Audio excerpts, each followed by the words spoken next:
Today I live the 21 years old content creator full-time mom. A few moments later. So, hi mga mi! Nandito po tayo ngayon sa Consuelo, Cantilan, Surigao del Sur.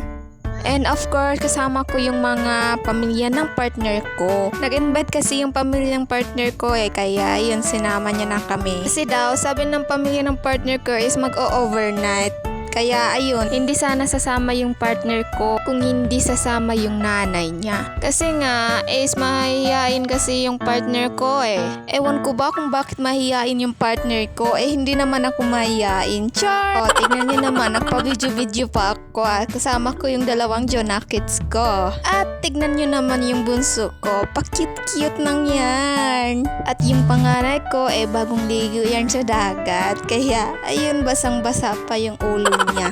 Alam nyo naman, yung panganay ko kapag kakita siya ng dagat maliligo yan kaagad.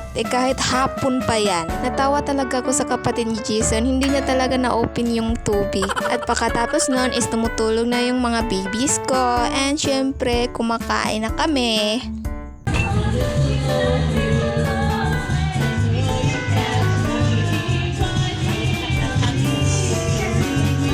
Pagkatapos ng ilang minutes, ito naman, namata na naman yung panganay ko. So, kinabukasan is 5:30 AM na. So, namata na kaming lahat. Aba, syempre is mauna na kami uuwi kasi nga may tinatrabaho kasi ni Jason tsaka yung biyanan ko na lalaki. Tinatrabaho kasi yung bahay namin para matapos agad.